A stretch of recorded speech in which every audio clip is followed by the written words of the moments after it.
Hello, everybody. Welcome to yet another Ice Cave Radio. Doa here, along with Charmer. This is, of course, your podcast where we talk about all things Star Wars Unlimited and pretty consistently veer wildly off topic to talk about other things in Star Wars, other things in life, planet Earth, gaming, you name it. We will probably go there at some point, right?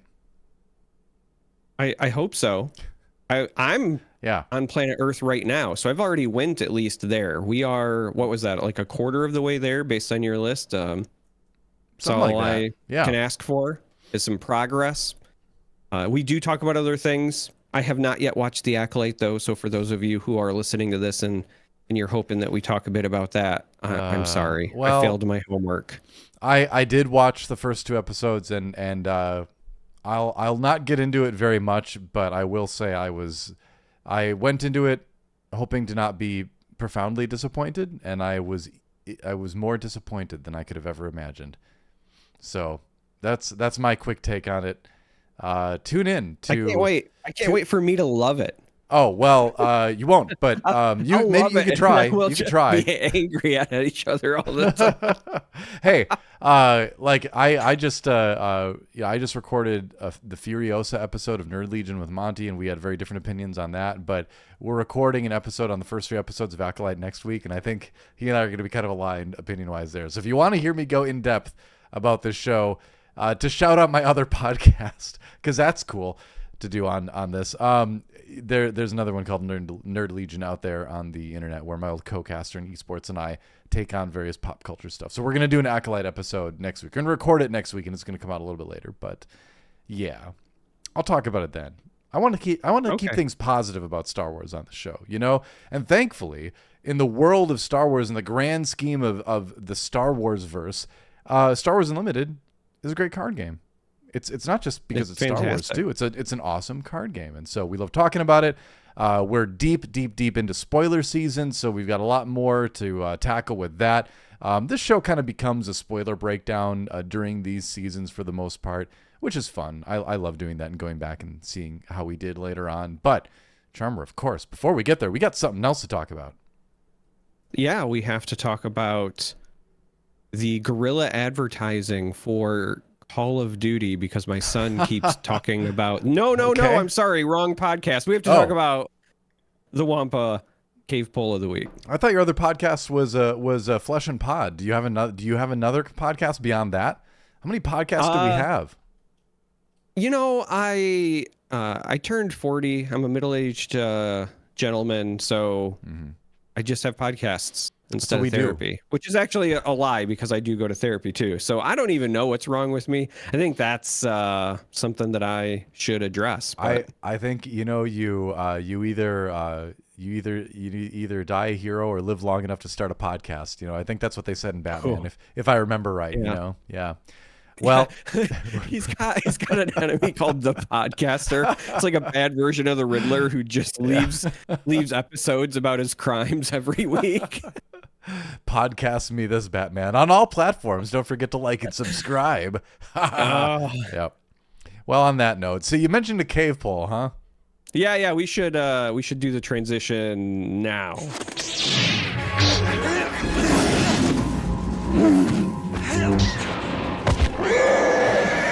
All right, so our cave poll this week was another leader-centric cave poll. This time was which set 1 leader did we think was going to benefit the most from set 2 cards? Because, and I think this is valid to think about, we're all getting hyped about the set 2 leaders, but it's not like the set 1 leaders are going anywhere, right? A lot of people are still going to want to play them. A lot of them are going to get better from the addition of a larger card pool. So I wanted to quiz the populace out there and see who people thought was going to get the most stronger. Is that proper grammar? Going to get the most extra added power? I don't know. Yeah, going to get the most help if you're trying to use most.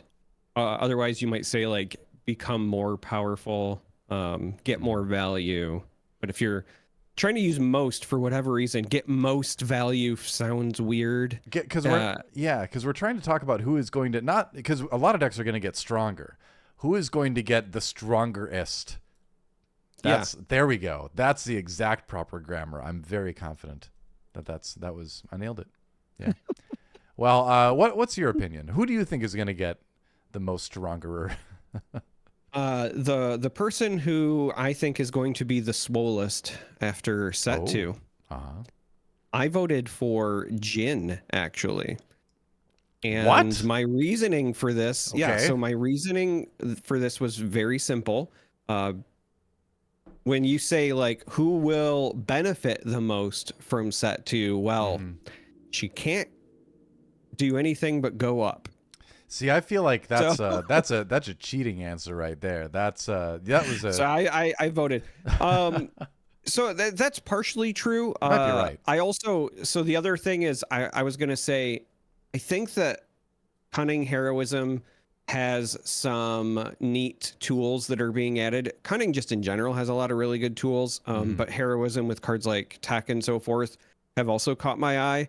And at the time when I had voted, one of the cards that we are going to cover later had not yet been revealed. And so in my head, I was like, all right, well, if I'm, considering a Cunning Heroism leader and I'm looking at the options, right? It's like Lando, Han, and Jin. I was like, I could actually see myself trying to play Jin for some of the deck art types that I'd been thinking about.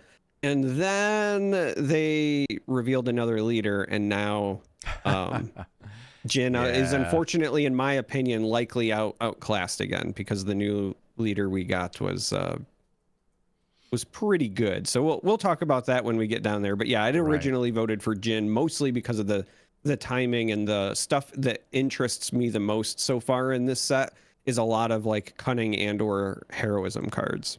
Wow. Okay. I think your answer was originally valid, but it was I was kind of trying to think of what decks that are still going to be viable because I don't know if Jin is ever going to be like super viable in a competitive setting, even with more cards for the card pool. We'll see. But go ahead. Well, I just to quickly refute that, I have been very impressed with how well the double Cunning Boba lists have been doing.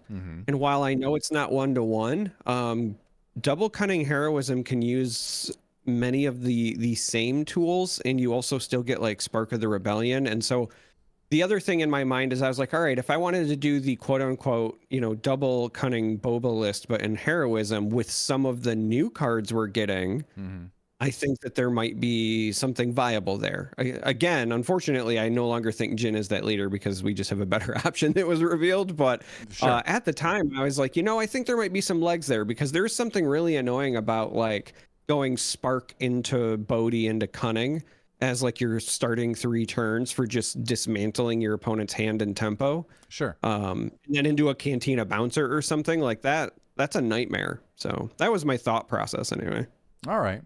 Well, I picked Emperor Palpatine. I think that's a deck that's right on the verge of greatness. To quote another leader, we were this close with Palpatine in set number 1. A lot of people experimenting with different builds. There's a Cunning Palpatine out there that people are liking. Blue obviously is classic Palpatine, and then the double green, seems decent as well. But they're all like a little bit worse than the other control leaders to the point where they're not going to win big events, things like that.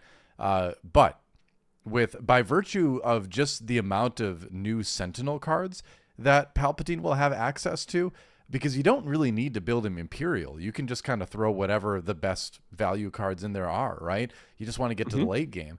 I think he's got enough Sentinels now in set 2, just from what we've seen already, to have that stopping power to really survive well into the late game, and then have that super powerful late game, right? Where you have this massive body out there with his high HP. You're stealing things. You're playing all the big late game Imperial stuff. So I think he is going to go from pretty good to a legit meta threat at this point in set 2. So that's why I picked him. And also there's a little bit of bias because I like playing Palpatine and I want him to be better. That's like the control leader of my choice. So that was part of it too. But I legitimately think he's going to get a lot better. I think the big thing he lacked was a lot of just roadblocks for aggro in the early game. And now with some of these Sentinels coming out, he's got that. So I think he's going to get up there. But let's see what the viewers at home, thought. Here are the results for the cave poll, of course. Number 1 by quite a bit, honestly, was Grand Inquisitor, which, I can't argue with that. I think he is a leader that over time, he's just going to keep getting stronger because his ability is strong in itself, being able to ready something. And as you have more things that you can play that don't get hurt as much by being hurt by him, he's going to keep getting stronger. So he's going to be a leader to keep an eye on, I think, throughout the releases for this game. So yeah, I'm not surprised. What do you think about the other results on this one? I am not surprised, honestly. I am not shocked that Grand Inquisitor won the whole thing because I have also been kind of tooting the horn of him. I think that he's getting a ton of really, really interesting new tools. Boba Fett got Boba Fett's armor. We're getting some more bounty hunter related stuff. So I think that he's a natural choice. Han Solo is getting more interesting things that you kind of want to ramp into, and then combining that with the smuggle mechanic in general, I think he just gets a natural lift.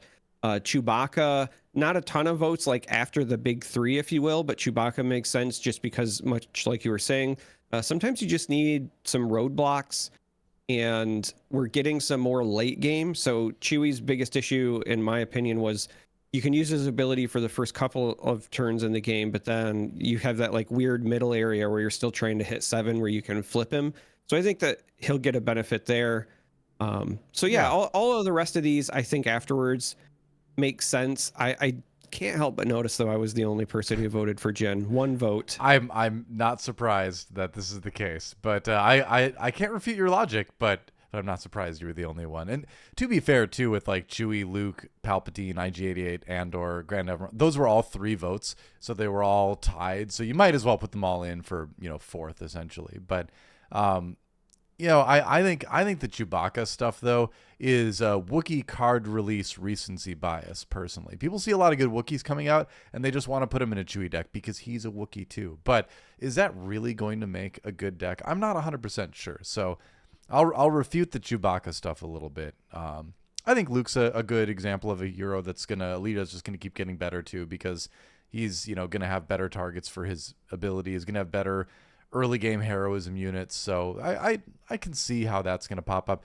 Andor, I don't know, man. I just think that leader ability is really clunky, and so I don't know. Even if a couple cards come out to support it, I think it's gonna be a struggle to play him in a competitive setting unless you really, really just love Andor and you want to build an Andor deck. So it's going to be interesting. Yeah. I actually think Luke's stocks are down because I think when you're looking at set 2, I think Rey is going to do a lot of the same things that you want Luke for, but I think Rey will ultimately be better. The only time where I think Luke benefits overall from set 2 is if Kira ends up being a staple pick. Because I think Luke has a lot of potential to be a bit of a spoiler, right? Because you can play shielded units naturally, but then also you can jam additional shields on your units potentially. And so if they're trying to do a cool combo where they're flipping her to do a bunch of damage to the board and your stuff is already shielded, then it makes it that much harder for them. Outside of that, I don't know. Yeah, I think it's more like, really feel like he benefits, but yeah, I think, I think get more heroism units. I think the idea with the poll is who's going to get stronger, not what is their strength in relation to the set 2 leaders. Because I agree with you for sure with that. Rey just we've seen Tarkin do pretty well. Rey is like, I feel like kind of a slightly better light side version of that same style, which is going to be probably stronger overall than Luke, but he'll get a little bit better. But yeah, we haven't even talked about them. We aren't talking about set 1 leaders and their relationship to set 2 leaders quite yet. We'll probably get there when we get into set 2. That's going to be an interesting thing to revisit, is once set 2 has been out for like a month, who's still around from set 1, right? That's going to be a very interesting conversation to have there. I think it would be worth having a conversation just kind of talking about what is the role that you want your leader to fill. And so if you're a newer player or you're just somebody who's diving into set 2 for the first time, deciding whether you even want a set 2 leader versus a set 1, knowing what you're trying to accomplish, I think goes a long way with the deck building. And so we could set that up for like a future episode, maybe after set 2 is just recently launched. Well, we have the existing situation too, where like we know there's going to be a reprint of set 1, but they said it wasn't going to come until around Christmas time or so. So there's going to be a lot of players getting into the game for the first time with Shadows of the Galaxy and not having access to a lot of set 1 stuff. Obviously, most of the leader cards are all easy to get, but as far as building those decks goes, if there's any staples from set 1 that they want to include for that leader, people might be leaning more towards set 2 leaders in general because those are cards they have, but we'll see. It'll be interesting. But I think it's time to move on to a bit of a special announcement here. Yeah, that's right. You guys remember? Do you remember Invasion Comics? Remember them? They sponsored the show for a while. Still very much friends of the show. In fact, so much friends of the show that they have prepared a special bundle for everyone out there listening. It is the Ice Cave Radio bundle. It's going to go live on the site invasioncnc.ca on Saturday around noonish, and you will be able to pick this up for $199.95. This is Canadian dollars, by the way. $199.95 plus shipping. Includes a booster box, a 2-player starter set, and your choice of either the Rancor or the Darkblade playmat.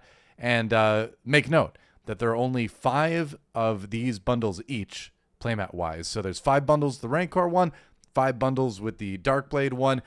It's limited, but that's just the way we're kind of starting out with this particular one. Just dipping our toe in the waters for this sort of thing. So keep an eye out for that if you're looking for it, because it's a good deal. And frankly, those are some sick playmats. So yeah, good way to get into the game, good way to get into the set. And thanks again to our friends over at invasioncnc.ca for setting that up for us. They do ship all over North America. So if you're in the U.S. like we are, don't worry about it. They can ship to you and things will get there on time.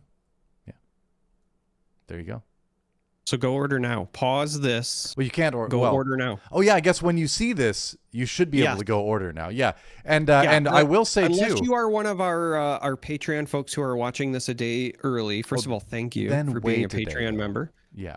But also, when this is live for everybody, that means this is live. So go order now, because as he was saying, there is only 5 of each bundle for this first run. That is a very limited stock. This is a quality price. I know it looks like a lot, but again, you have to remember that is Canadian. Not a knock against my Canadian friends. It's just the way the money thing works.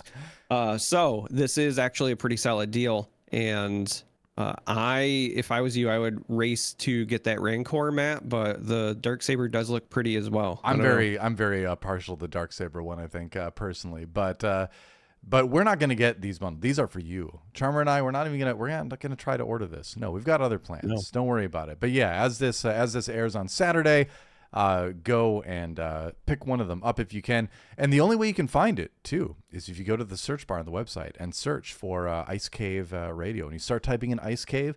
I tested it. We did a little testing earlier today. That'll make the bundle pop up. It's a hidden secret bundle. It won't display for regular users of the site. This is only a bundle that you, the listeners of Ice Cave Radio, will have access to. So, exciting. Go pick it up. Go do your pre-order and get ready for Shadows of the Galaxy. Yeah. Very hype. All right. Ready to talk I'm excited. Yeah. Ready to talk about some cards? I'm excited too, because we got a lot of spoilers. Let's talk about some of the things you can pull in this bundle. Oh, because, again, this show is mostly about spoilers. I do want to just, I guess, cover the headlines very briefly, which is just that there was the Fantasy Flight Games live stream today. So we are recording this on June 5th. This is a Wednesday. This is the same day as the FFG live stream. Mm-hmm. They did some Shadows of the Galaxy like deck building using cards from set 2. Some of the devs and Danny, Ryan, Xander, they played some games. We also got some new card reveals. We're going to cover those during our wider card reveal segment. But I will say that this made me really excited for set 2 limited. Just seeing a bunch of the set 2 cards in action, I was like, okay, well, which ones of these are commons? How often can I expect to see them? And I know I've tried to bring everything back to limited because it's my favorite way to play, but I was enjoying the games, and I'm excited to see what some of the other decks are. I know Zane on the fence, and on the show he was like, well, I know we hadn't shown off many of the like Mandalorian cards in action, so I went that way, but there was a Kira deck I really wanted to try, and so I'm hoping that they do that before release as well. I want to see what they were brewing up with Kira, because that leader intrigues me. Yeah, for sure. I mean, I like from the limited side. Like I said, this is a game that got me into limited. And part of it is I think we're seeing again in set 2 is that things seem fairly siloed expansion wise, where there's like strong themes that will work very well in a limited environment.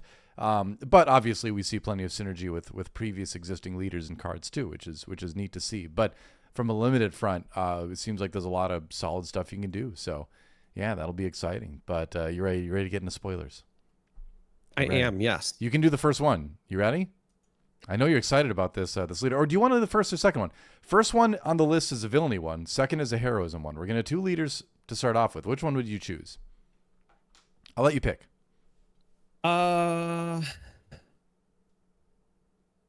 Heroism. They're both great leaders. Okay, so I will start out with leaders, but... Well, that's fine because I'm more excited about the villainy one anyway. It's none other than Cad Bane. There he is. He who needs no introduction, but we'll give him one anyway. Cunning, villainy. When you play an Underworld card, oh, by the way, he's Underworld and Bounty Hunter, which is 2 really cool traits to think about when it comes to deck building, because there's going to be a lot of synergy around that. You may exhaust this leader. If you do, an opponent chooses a unit they control, deal 1 damage to it. That's when you play an Underworld card. So, yeah, a little bit of damage on units every single turn, and your opponent gets to choose where it goes. But, if it's something like your opponent plays a Stormtrooper, then, you play an Underworld unit, and then you exhaust him, right? Because it's a response to you playing the Underworld unit. The Stormtrooper is just dead, right? So he's got a good method of controlling the board from, like, turn 1. And I think that's where it gets scary, because if you flip him on 6, he's a 2/8, raid 2, but this time when you play an Underworld card, because it's card, not unit. Yeah, it is card. You may choose an opponent, they choose a unit they control, deal 2 damage to it, use this ability only once each round. So now it's 2 damage, and so now you've got the pretty heavy board control. He's got 8 HP, so he's going to be hard to take down quickly. And yeah, you see this. I feel like if you want to play a Underworld related villainy, cunning, kind of tempo-y sort of style, control the board, trade efficiently, force your opponent to lose units, I think he's going to be a really good leader. I see this and I'm like, all right, this is going to be one of the standouts in set 2 in my opinion. I really like that this is a timing trigger for like when you play the card, so you get to see the benefit, and they talked about this on the live stream as well.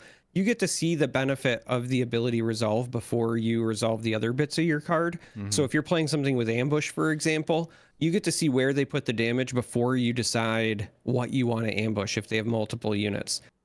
That is actually really powerful, and as you were saying, it's just something that's going to be a consistent value generator. It's really cool to deck build around. I love the theme. Also, yeah. I mean, it's the image, right? The idea of almost like that Western gunslinger personified, right? He's just like pew pew pew every turn. He's just taking a shot with his blaster.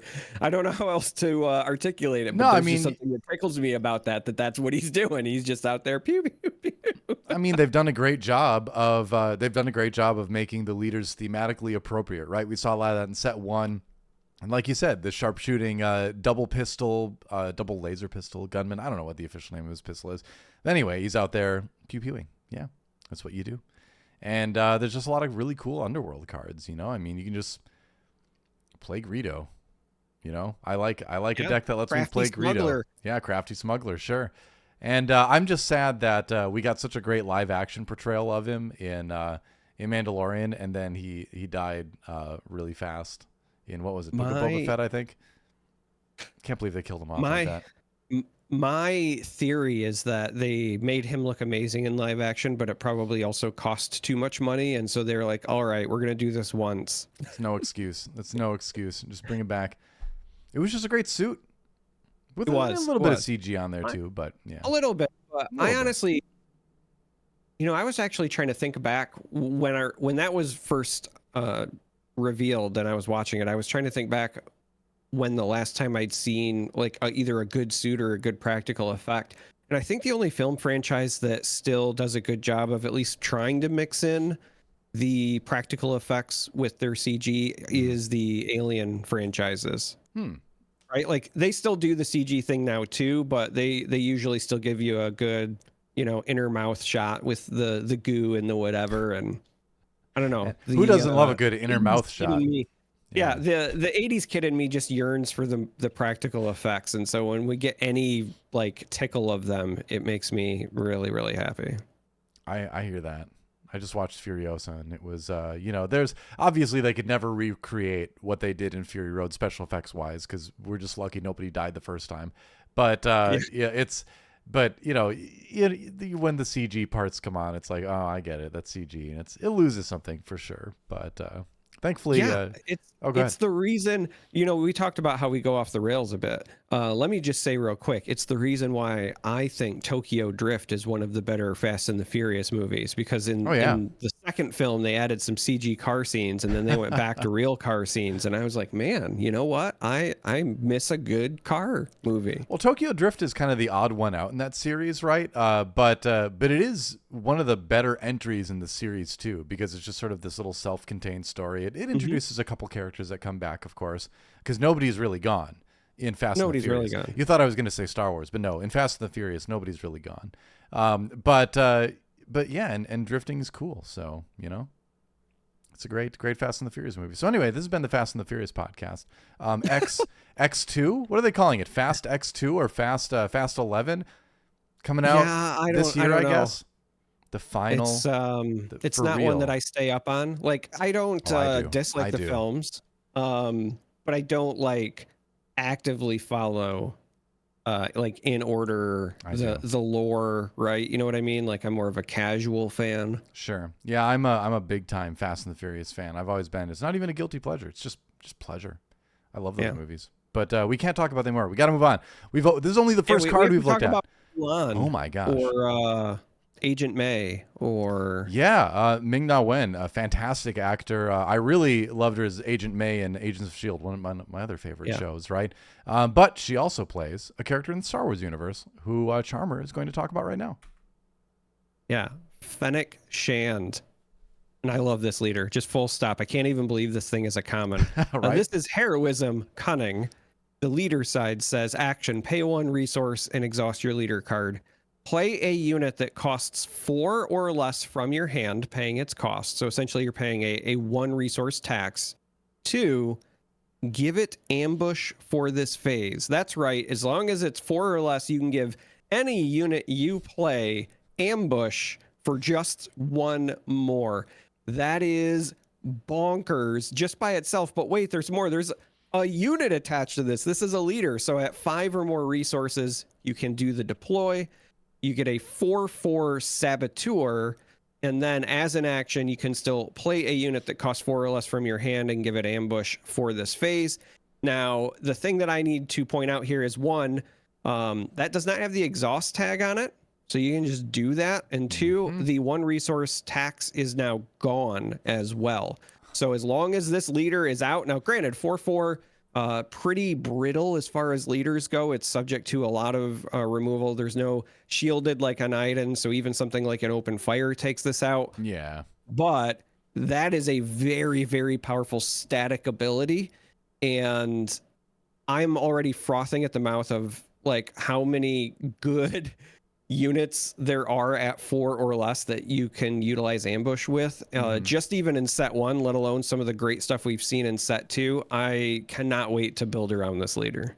I do wonder too, when I was thinking about building a deck for her, is this one of the leaders for the first time where you're not you don't feel super obligated to flip her as soon as possible, right? Because you're really going to have to feel out the game state before you flip this leader, because like you said, she's very, very vulnerable.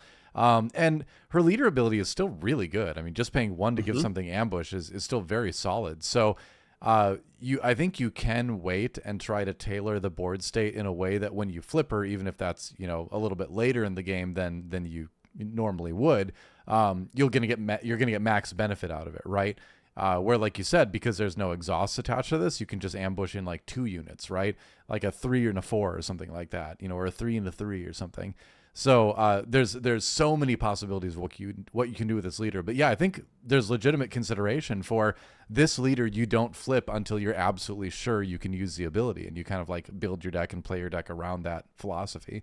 So super interesting leader to think about. A lot of people are like, oh, aggro. But you know, aggro is about doing damage to your opponent, and ambush is about doing damage to units on the other side. So I think of her more as again, in the more mid-rangey to slower deck archetype, right? Where you're kind of setting up these big combos with it, right? And even just her having Saboteur, if you can flip her at a time when she's safe, flip her, put a surprise strike on her, and suddenly you're going through whatever they've got to hit the base for 7, right? So she herself can be a significant source of damage because of Saboteur. You just need to make sure you've arranged the board in a way to make that work, I think. But very exciting leader. Yeah, I think about this almost as a control leader where you're just paying one more to turn any of your early game units into removal. Yeah, totally. Because when you're talking about like the resource advantage that you're trying to generate as a control player, for example, it sounds so silly, but like paying 4 for a Yoda to guarantee get the 2 heal, take out a unit, and then when he dies, you turn around and draw a card as well, is a pretty big deal, and that's just a set 1 uncommon. I hadn't even thought of that. That's incredible. Yeah, that's true. Yeah. I haven't thought about Yoda. So like I keep looking at this and I'm going like, what do I not want to ambush in with this? Because there's just so many good options. So yeah, I'm in love with this leader, and I can't wait to build around her. Yeah. All right. Well, we got to move on. We could do a whole podcast on building around specific leaders, but moving on to our next card, it's going to be Sinara-san or Sinara-san, I'm not sure. Loyal to Kragan, though, that's for sure. Cost 4, Vigilance Villainy, Underworld unit, 3/6 with Grit. While this unit is exhausted, she gains Bounty, deal 5 damage to a base. So you really got to watch out, because if she gets taken out while she's exhausted, your base is going to take 5 damage. That's a lot. That's a sixth of your health in a 30 health base environment. So that is something to consider. It is 4 for a 3/6 with Grit. So, in theory, you could set up some stuff. I mean, maybe this is your Grand Inquisitor, unit to consider. There's opportunities there, but I don't know. Do you feel like the Bounty is too dangerous? No, not at all. You don't think so? I'm kind of in the other way of thinking, where I think that this bounty, because it's a conditional bounty, it's not even like a guaranteed you take 5 to the base. I think that there are going to be a lot of ways where you can actually get a lot of value out of this and then either destroy it yourself or bounce it or do something to just prevent the bounty altogether. So like you mentioned Inquisitor, right? Worst case scenario would be a situation where you deploy this unit and then they take their action, you Inquisitor it, so it goes essentially to a 5/4 at that point. You get your 5 damage in, they kill it, they take 5 damage. But if you're playing in an aggressive Inquisitor deck, like 5 for 5 is still probably fine, because you're likely the one who wants to be the aggressor. Yeah. The 6 health makes this very difficult for me to imagine scenarios where it's going to die the moment you play it, because that is the other side, is when you deploy it, because it deploys exhausted, if you lose it right away, it's a problem. So it's 100% an on curve play. But when the worst case is like 5 for 5, but the best case is something with an Inquisitor where you might get 1 or 2 attacks in, and then if it's low on health but doesn't die, you might Inquisitor it just to kill it yourself while she's not exhausted, so that you just don't take the 5. Right? Yeah, I mean, sure, that's possible. You're in Vigilance, so if you're playing this as a control like tool where you're going to use it to take control of the board a bit, you're going to have ways to gain health through Restore. You're also going to, in Vigilance, have ways to give this shields. I just overall think that there's a lot of ways to negate the potential drawback. It'll take some work, but I think that this is potentially a pretty powerful card. Yeah, I don't know. I feel like there's a lot of ifs, and there's a lot of I feel like when I see this card, I agree in principle with what you're saying. I just feel like there's going to be too many hoops to jump through to, make it work that way. But I could be wrong. This is one of those times where we're going to have to come back and look at it later. see who was right, I guess. Unless I'm wrong, then we don't have to come back. Anyway, moving on. Tell us about the Wookiee. This is the Worcestershire sauce tree tender. Delicious. No, it's Roshir, I believe is the I think correct you're right. pronunciation. I saw that, and that's all I could think about was that delicious sauce. The tree tender here is a 3-cost vigilance ground unit with the Wookiee tag as a 2/4 body and the keyword grit, and that is it. So pretty standard common unit where you're paying 3 for a 2/4 with a keyword. We see that a lot in vigilance specifically. This will obviously work with Rey. This could potentially work with the new Wookiee that we're going to be talking about in just a moment as well. Yeah, it's got some synergy, but in reality, it's just kind of a common.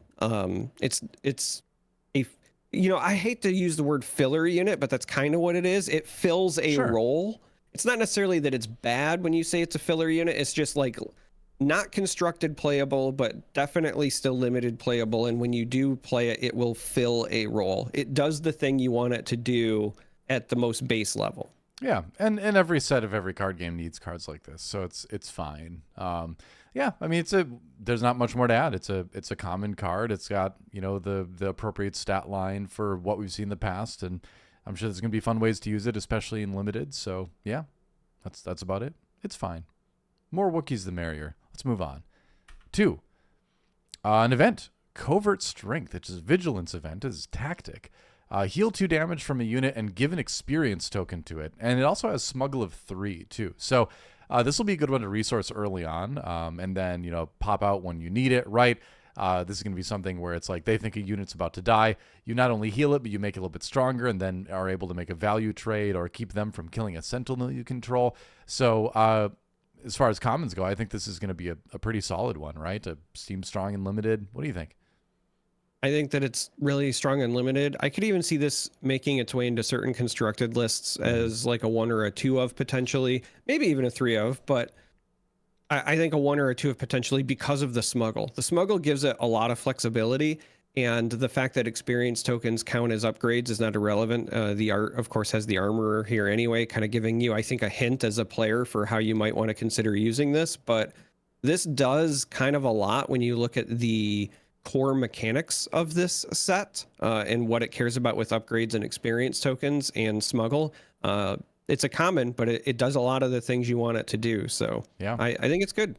Well, I think you're right as far as the Mandalorian side of things, a faction that deals a lot with upgrades, and this gives you an experience token. Don't forget, those are upgrades. So yeah.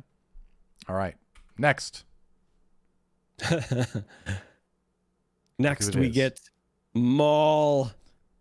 Not Darth Maul, mind you. Just Maul. Yeah. Shadow Collective Visionary. This is a 7-cost ground unit. It is Command and Villainy.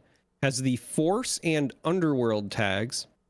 7/6 stat line. But wait, there's more. Ambush, Overwhelm. On attack, you may choose another friendly Underworld unit. If you do, all combat damage that would be dealt to this unit during this attack is dealt to the chosen unit instead. So you get a 7/6 Overwhelm that also has Ambush. And if you want, and it's not even a requirement, but you may choose an Underworld unit and have it take all the damage. So if you got that crafty smuggler still around with their shield, for example, suddenly Maul is coming in and just taking no damage essentially because you're just going to eat the shield off your little 2/2. I really like this. It's a rare, not a legendary. I think that this will be potentially like a quote unquote budget option for the players who want to play Darth Vader and don't own it, because it fills a similar role where you get immediate board impact at the 7 slot. But outside of that, I can actually see this getting a lot of play in other potential deck archetypes. And I think that there are going to be some decks that actually prefer Maul to Vader, because Ambush and Overwhelm on a 7 attack unit is very strong when you're trying to be aggressive. It can even be strong in control. This is still like a leader where you do bleed through damage. You get that chip damage in where you're trying to, you're doing so much with this. This is a really great card. Yeah, I see this card, and I've been playing a lot of Casino Han lately, and there's a very consistent Casino Han list that I've been playing, and I would put this card in that deck yesterday. Like, it would be so good. And Casino Han is what am I saying? It's command as well. It's heroism command. So you only have to pay 2 extra if you don't get it out with U-Wing reinforcements. Obviously, you're setting this up to come out with U-Wing reinforcements, but you regularly go up to 9 resources in games with that deck anyway, and so you can just play him then, right?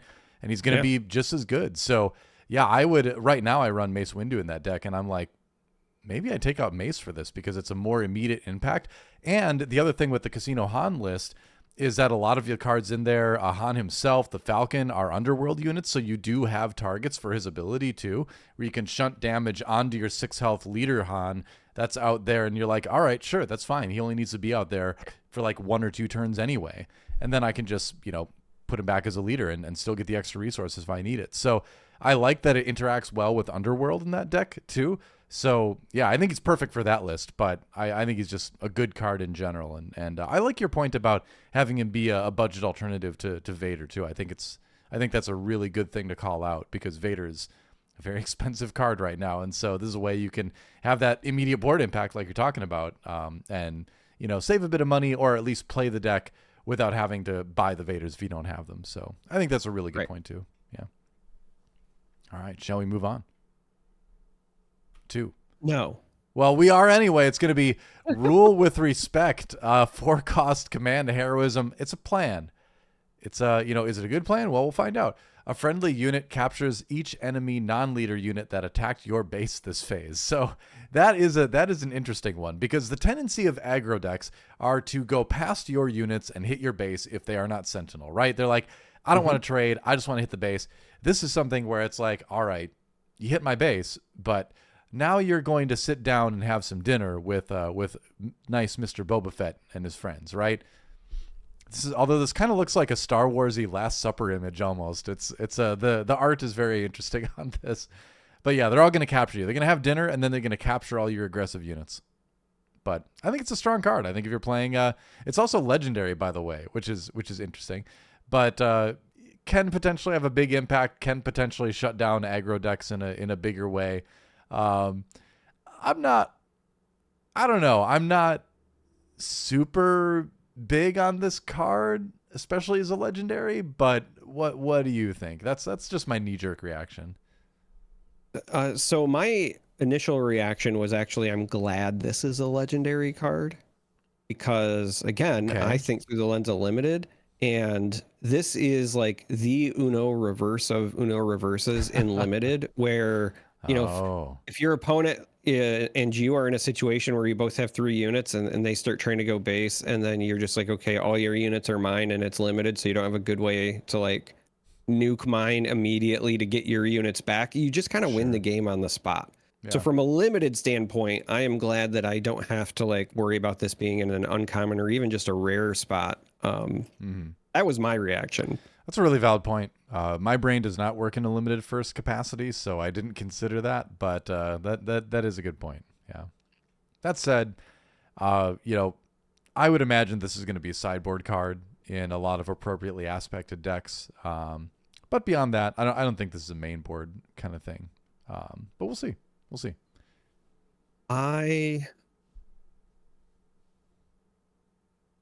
Yeah, for the most part, I think I agree with you. I really like the idea of running it as a one of just to either catch somebody by surprise or make them respect it.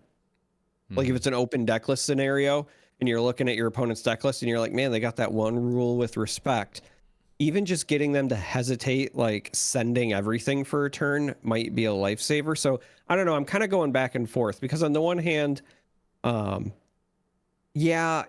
it's going to be hard to like realize the dream, if you will, with this.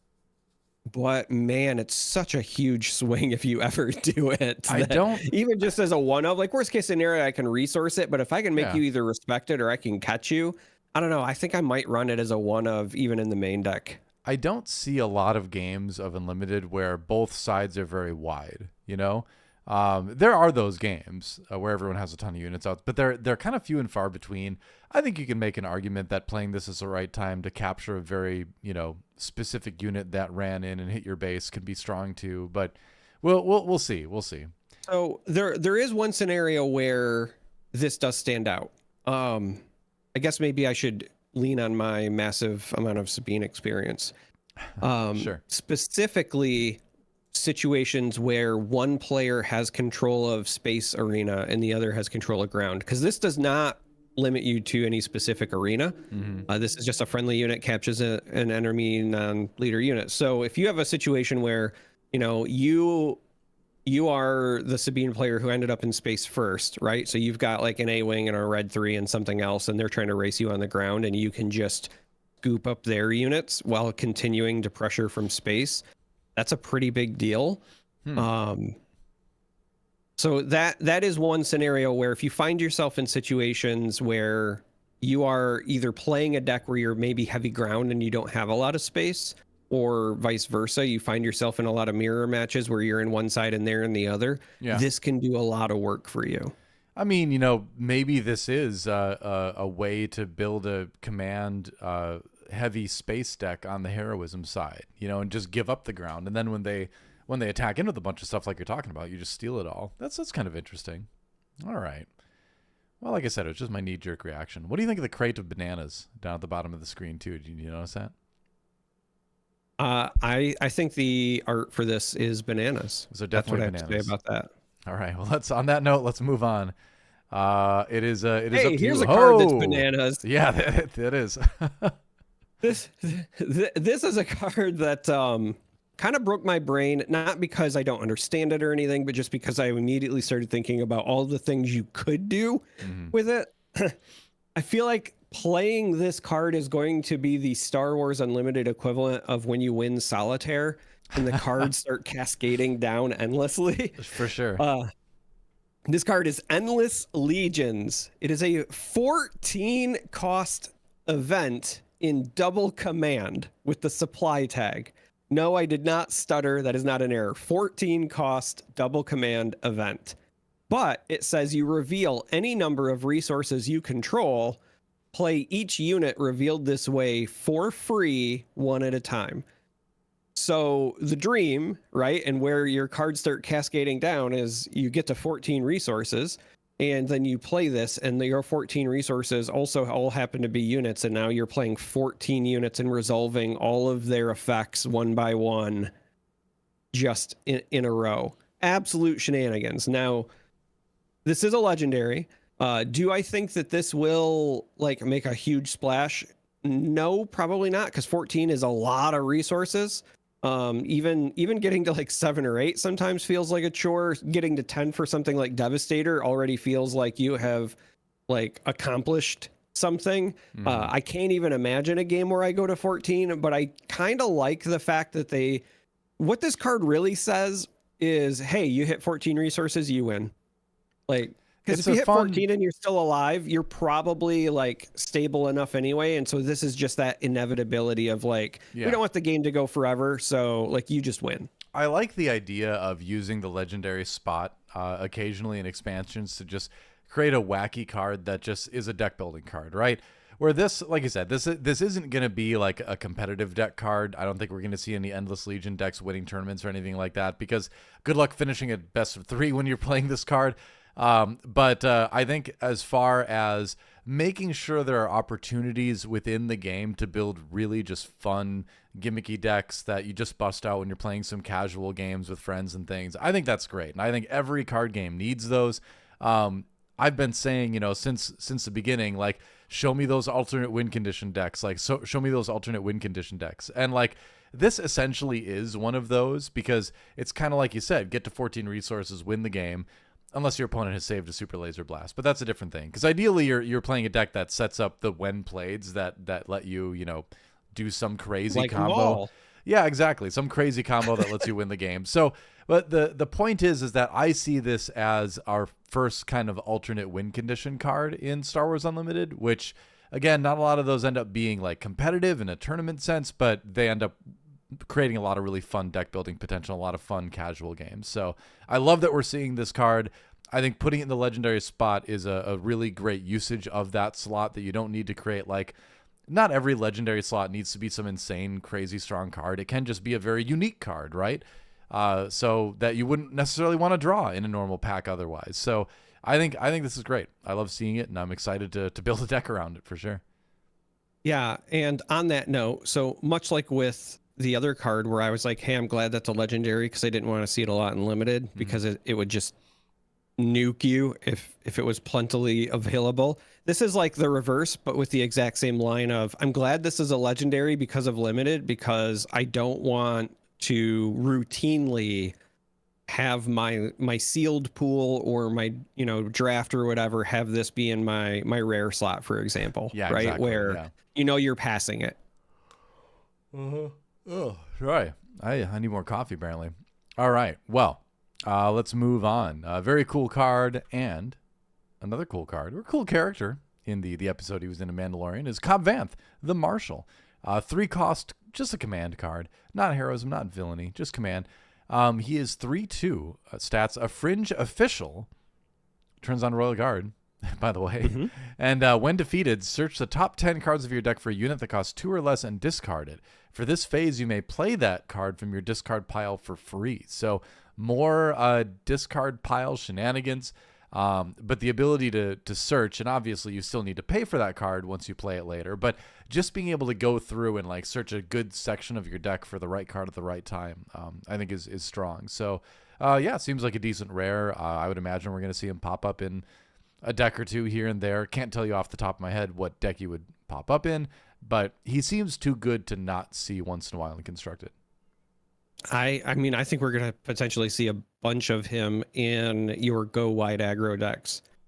A lot of the aggro decks that we've seen so far have been capable of going wide, but in practice, it's a lot more difficult because set 1 was also just one set, right? So you were kind of trying to do the value thing.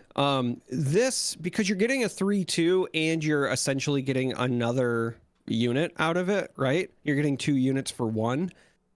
This really helps you with the true go wide, because very early in the game you're just vomiting a bunch of units on the board.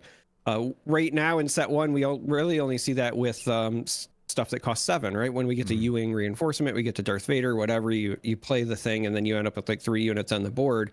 But being able to potentially turn 1 play like 2 1-drops, and then on the follow-up turn play this, go find a 2-drop, and then the 2-drop enters play as well, and now you've played 4 units in your first 2 turns. That starts to ramp up your potential for a go wide strategy in a way that we just didn't see in set 1. So I think this will find a home. It's just a really powerful ability. Yeah, I could see it maybe even going in something like if you ran a Sabine that wasn't as heroism heavy, right?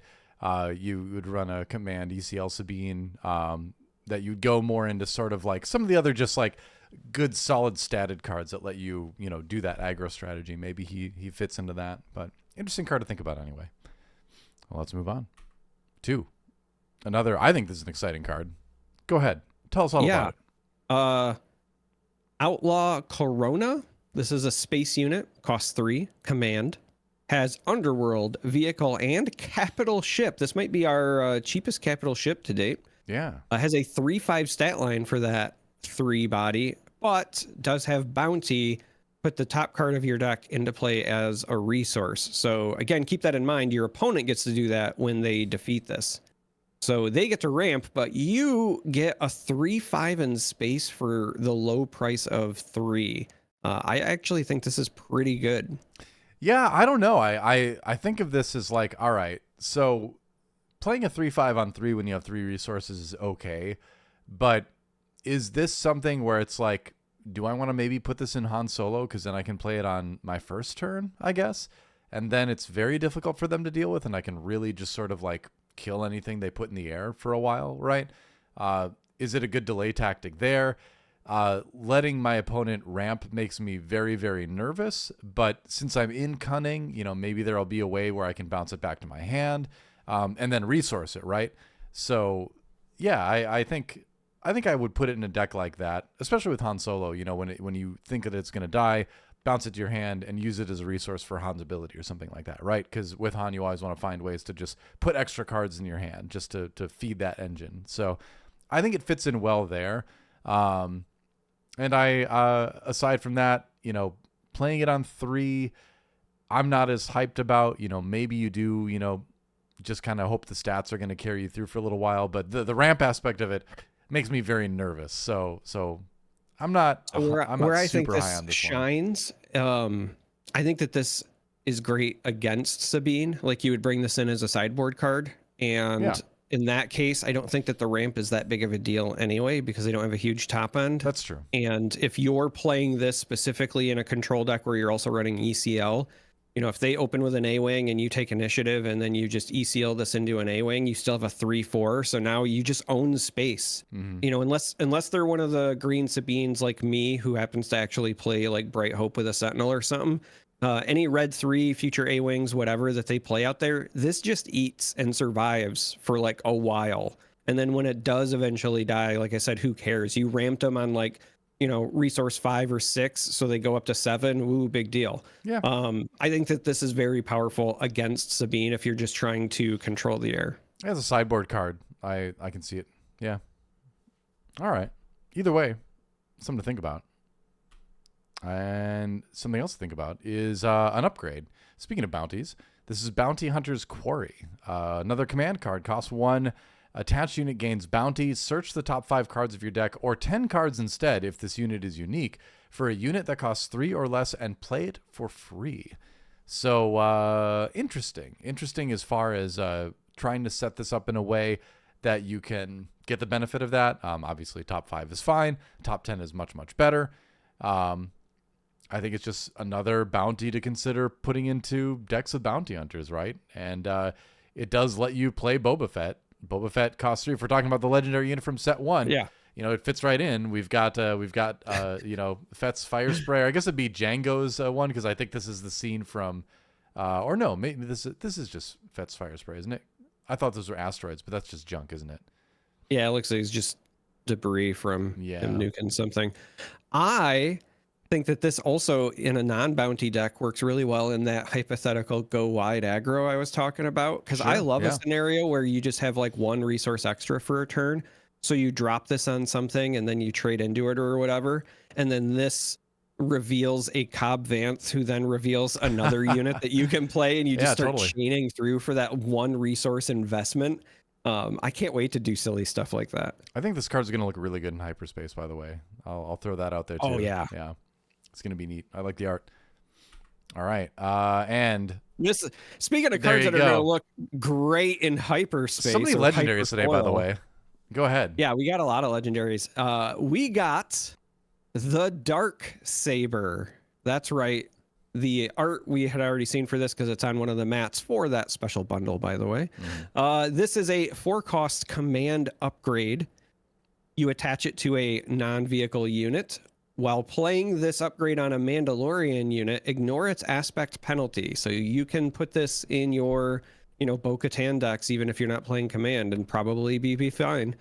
Attached unit gains on attack, give an experience token to each other friendly Mandalorian unit. The unit itself also gets +4/+3 in stats, and the item itself has the Mandalorian item and weapon tags. So a lot of stats. Pretty cool on attack, and I love the flavor of ignoring the aspect penalty. Fantastic art. Well, you mentioned too that you could just put this in a Sabine deck and then turn her into a when we were talking about this earlier, turn into like a 6/8 on the flip turn, and it's like, all right, if you didn't use your first thing after I flip Sabine on a takedown, guess what? She's massive now.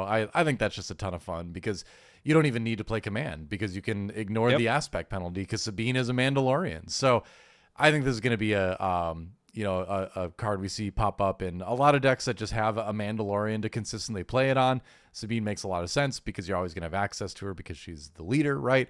I've been talking a lot about trying to build out a Bo-Katan deck in Vigilance, and I can still put this in the deck because, again, I'm going to be playing a lot of Mandalorians. So, yeah, I think it's really nice. I love the art for this card. It's so cool. The Darksaber is just a neat-looking weapon in general.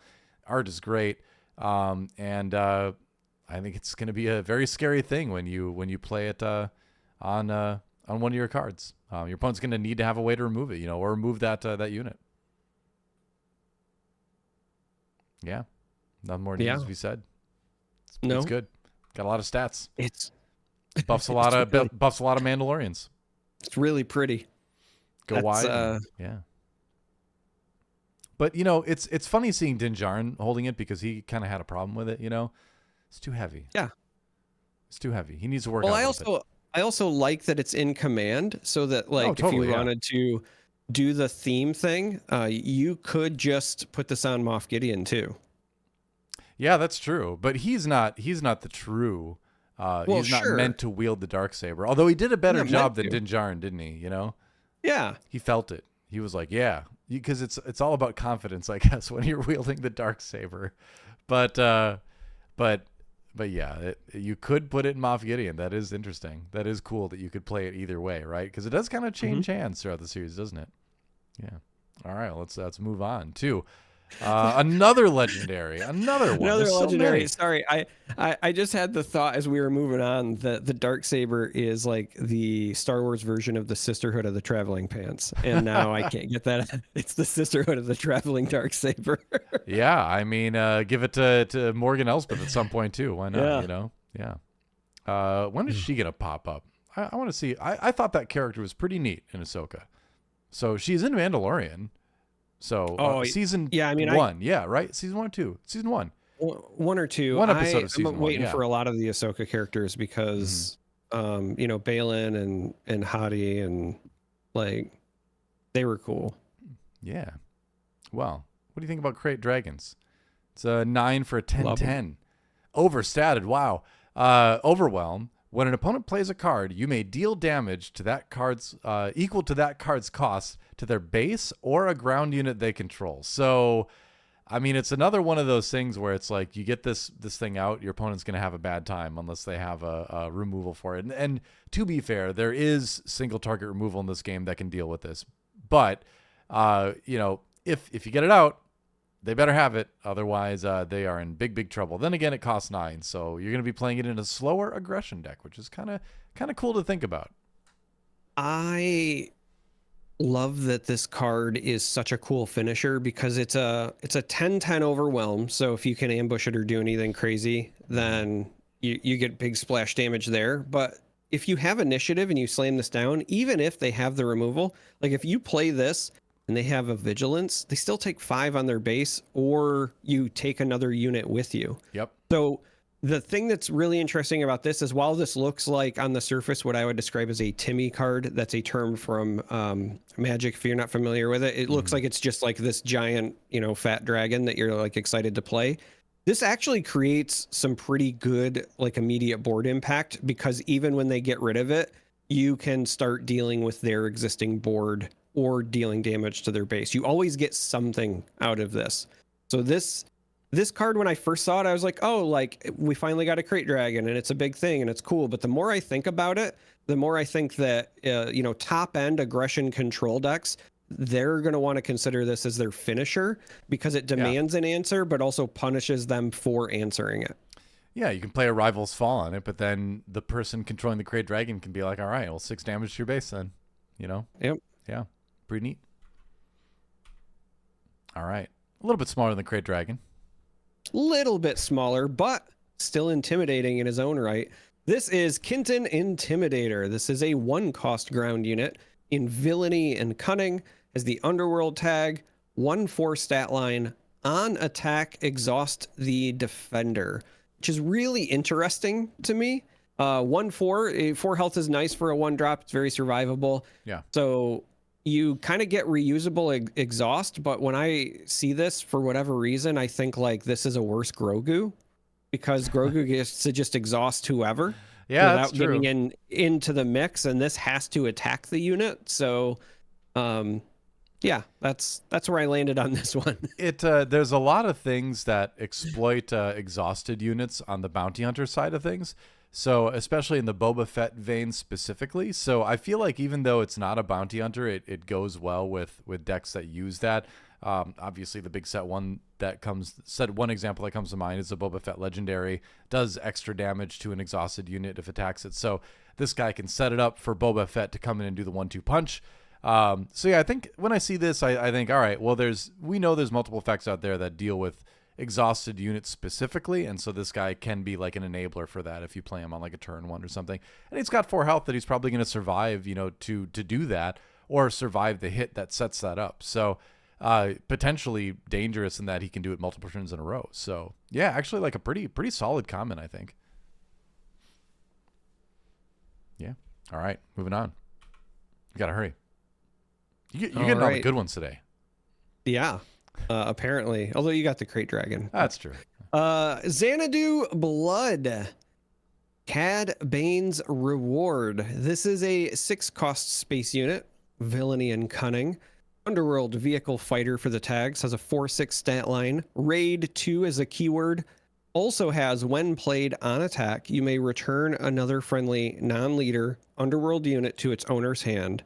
But if you do, exhaust an enemy unit or resource. Yeah. And the or resource is, I think, really impactful as somebody who's played a lot of Chopper.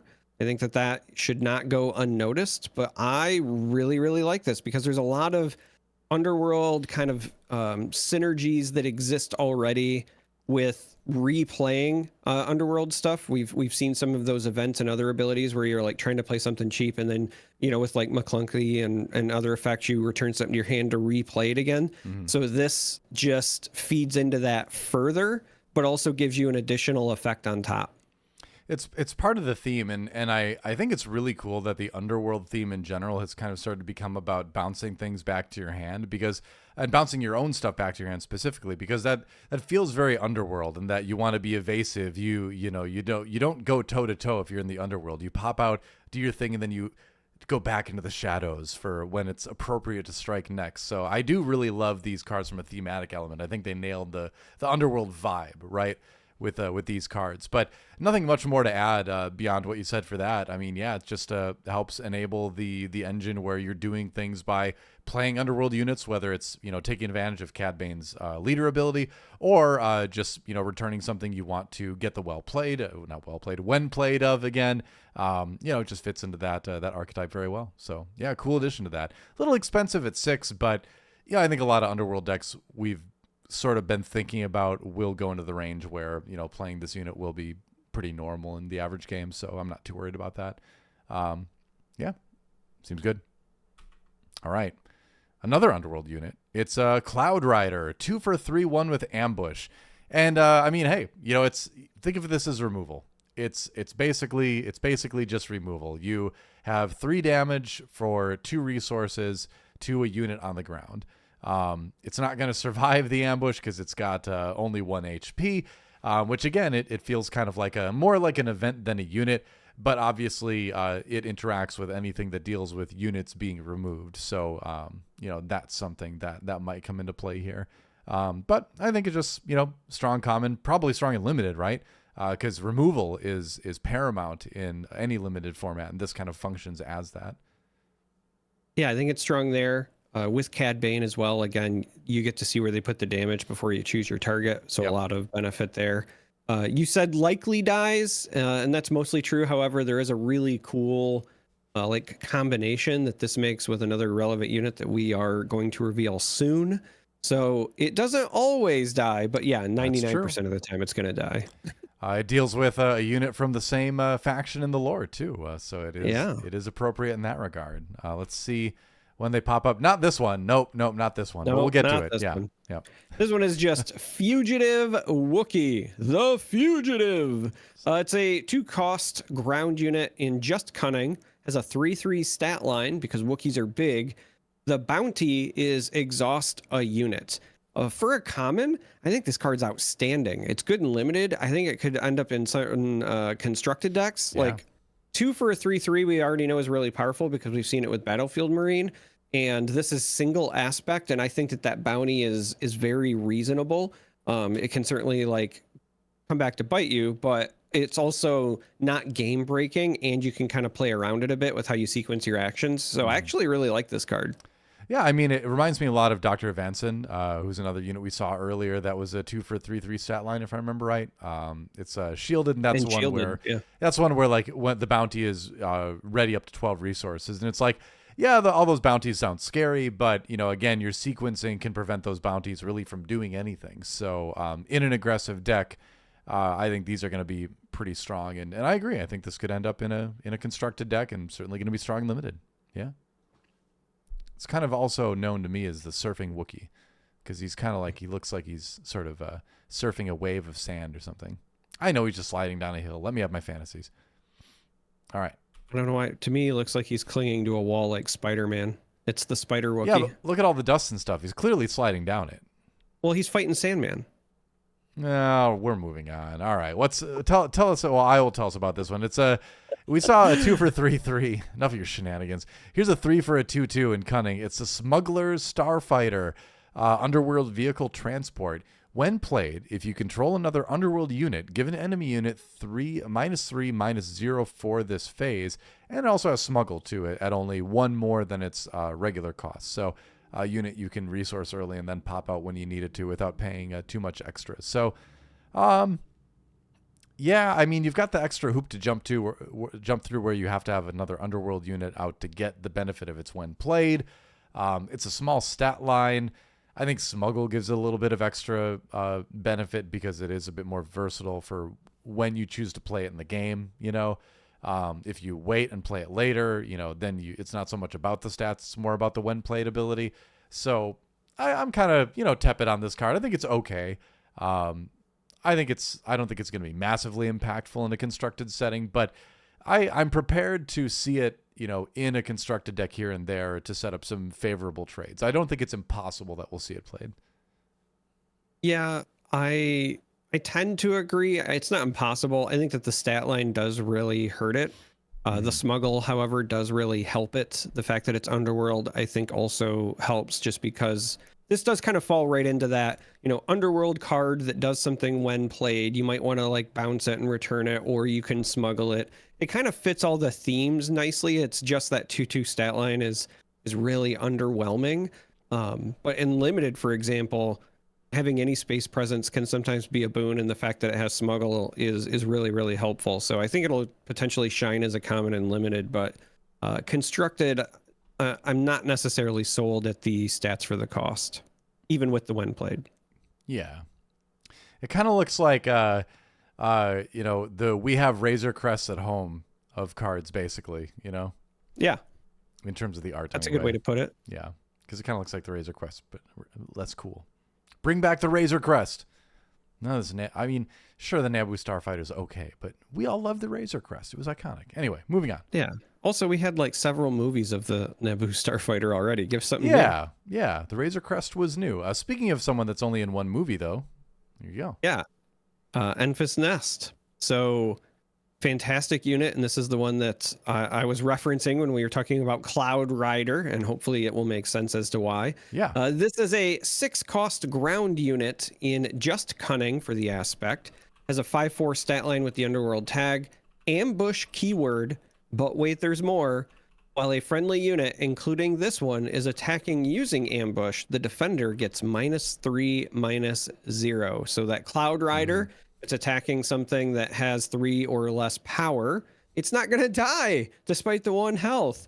And obviously this protects itself when you first play it as well. I really like this, especially at the uncommon. In set 1, especially in limited, the 5/4 ambush actually saw a decent amount of play. This costs 1 more, but has significantly better upside. So I am a fan in limited for sure. And depending on the deck, so if you're building around Fennec Shand, where you're potentially using a bunch of ambush, I could see this even making it into constructed lists. Yeah, it's a bit on the expensive side with 6 resources, but if you can get it to stick, you're going to start to see a lot of benefit from it if your deck is constructed around it. So yeah, I think it's an interesting card for sure. And I do like there is that sort of hidden synergy with that and the Cloud Rider that we saw a little bit earlier, because it looks like someone who's in the same band as Enfys Nest in the Solo movie, in case you're wondering where she's from. But let's move on.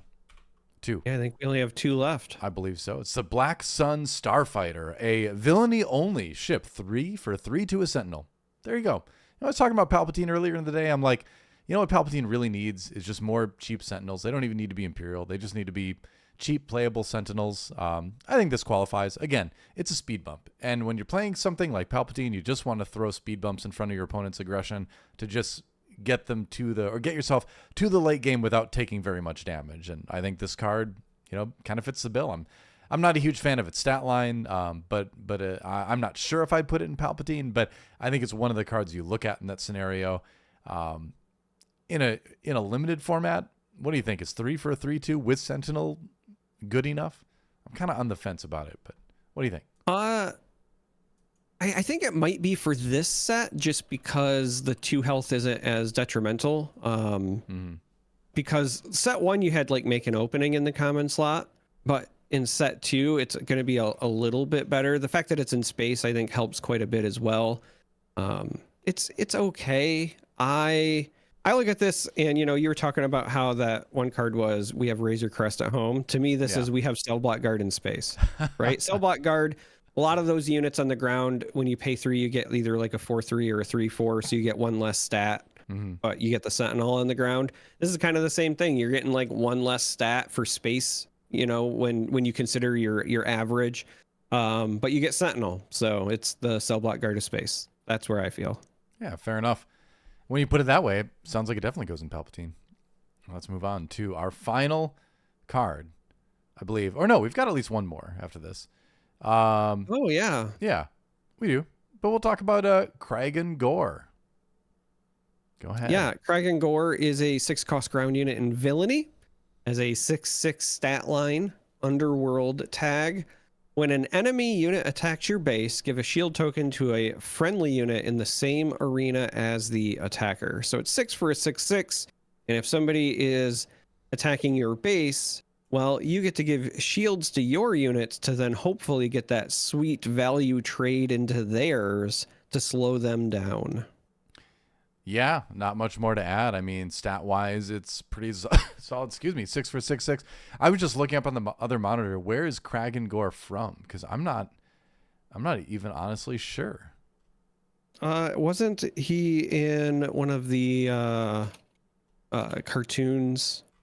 Yeah, I think that must have been what it was. Because he's a New Republic era card. I just remember seeing like a cartoon version of him. Yeah, I'm seeing like pictures of him from a cartoon, but I don't know what the one that would be. Yep. Oh wow. Yeah. Well, if you're a big Kragan Gore fan, sorry, we're not as familiar with him. But he seems like a fun card. Yeah, it's what wasn't it like there was the like Young Pilots cartoon. Oh, the name is Resistance, like wasn't it? Yeah, it might be that. Yeah.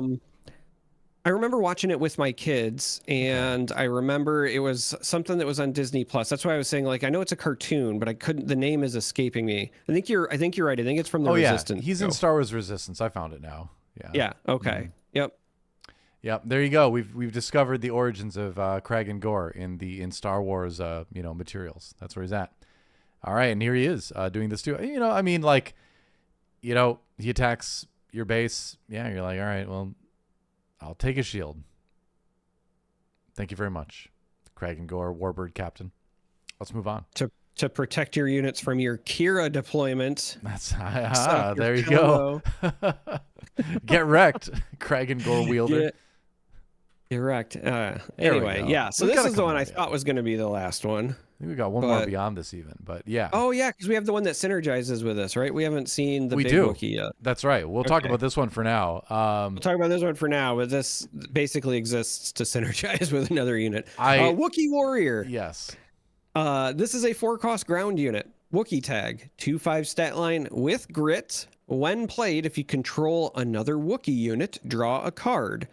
So in the common slot, I don't hate this actually. A 2/5 with a keyword is fine for a common. Built-in additional impact if you have a Wookiee. As I kind of alluded, I think this card exists to be played with other Wookiees. One in particular we're going to talk about in a moment. So in that regard, I think it it hits all the notes you want it to.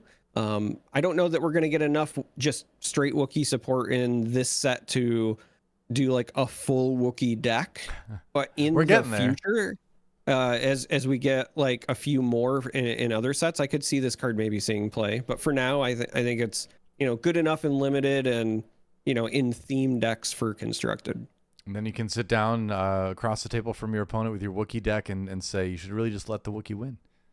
Yeah. Well, that might get you called on collusion, though. I don't know. That might be like, Judge. Listen, I'm just quoting the yeah, I'm just quoting Star Wars, man. Yeah. Haven't you seen it? Anyway, you might have seen this guy in a film called Revenge of the Sith. It's a Tarful, Kashyyyk Chieftain, cost 7. He's a heroism unit, 3/9. Restore 2 when a friendly Wookiee unit is dealt combat damage and isn't defeated. That unit deals that much damage to an enemy ground unit. So, kind of makes all your Wookiees enrage, which is cool. He's got the Restore 2 on him, which is kind of an interesting Yoda synergy because he was in a scene with Yoda, and Revenge of the Sith and Yoda also has Restore 2. So I'm calling that out as hidden synergy. But yeah, I mean, he is your Wookiee rage enabler. Yeah, I actually think this card is better than it looks, assuming that we get enough playable Wookiees. Mm-hmm. And again, I'm kind of alluding to, if we get more in future sets, then this guy could end up being a house. He's going to naturally, I think, get compared to Luke, but this is not vigilance. It's just heroism. So he could also be kind of like your Luke filler in non-vigilance decks on the heroism side, because it's still a 7 cost that gives you some form of restore.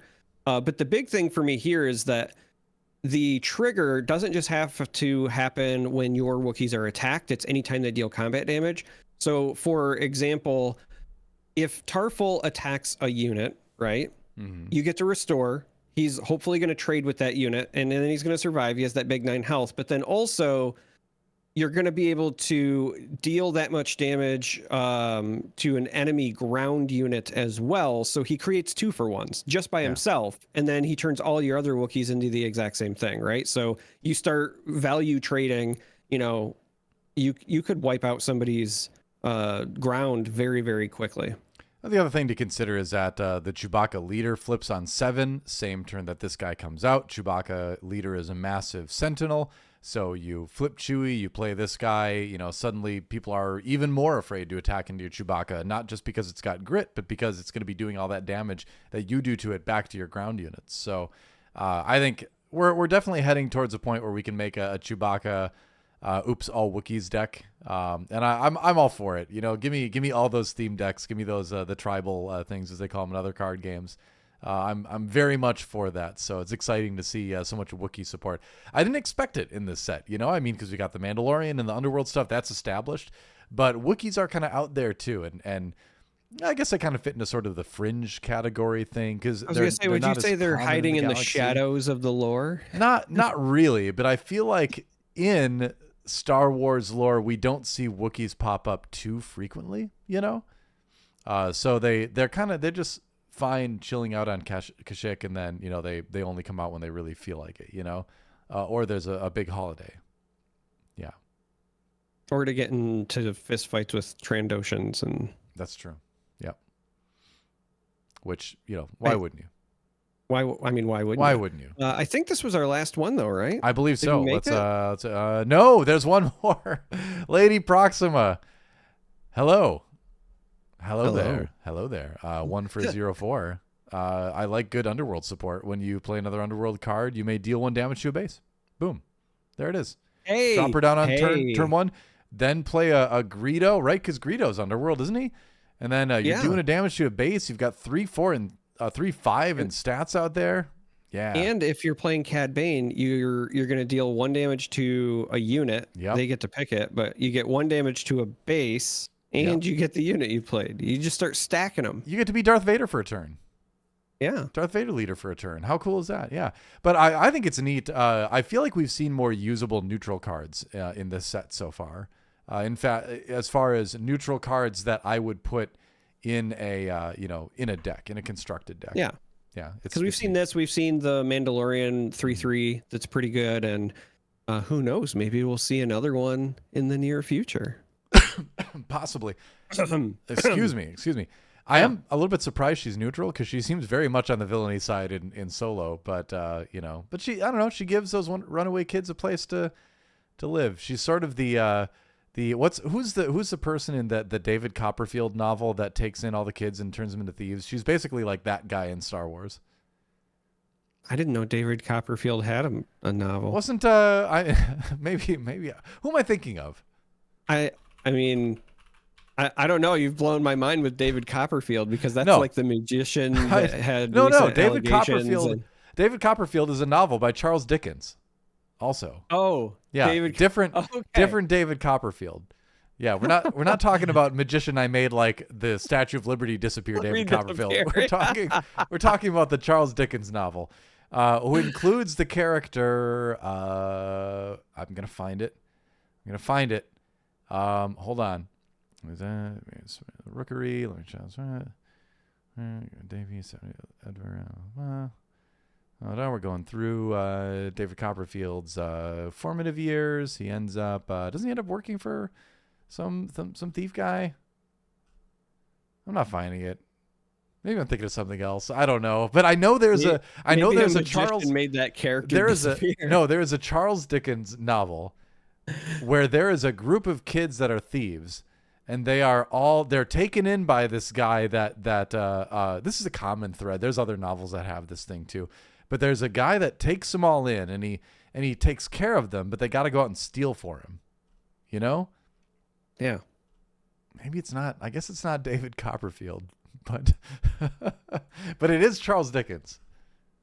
I mean, you got that part right. I wasn't even aware that David Copperfield was a Dickens novel. That's not one that I have read or has crossed my paths. I've read some other Dickens, but when you said David Copperfield, I was immediately thinking of the magician. Hold up. It's Oliver Twist is the novel, right? I'm pretty sure. Oh, well, yeah. I'm pretty sure. Because then where is it? Where's Fagin? That's right. So because right. Oh yes. Okay. So takes him to meet infamous criminal known as Fagin, who trains orphan boys as pickpockets. Boom. So she is the Fagin of the Star Wars universe. There you go. So David Copperfield led us to Charles Dickens, which led us to Oliver Twist, which led us to Fagin, which is a reference I was thinking of to begin with. Case closed. Checkmate. And along atheist. the way, we made the Statue of Liberty disappear. That's right. And it's almost like it wasn't his real name. Star Wars Unlimited podcast. That's right. We said at the beginning. It's a Star Wars Unlimited and David Copperfield and Charles Dickens podcast and old Victorian novel podcast. Yeah. There you go. No more, right? Yeah, we're back to Cad Bane. Yeah, we're back. Thank goodness. That went way off the rails. Anyway, it's a great time now that the podcast is ending for you to go read some classic novels. And what's that classic line in the classic novel by George Lucas that came out in 1977 after the film probably? You can refresh us with that line again, Charmer? May the Force be with you.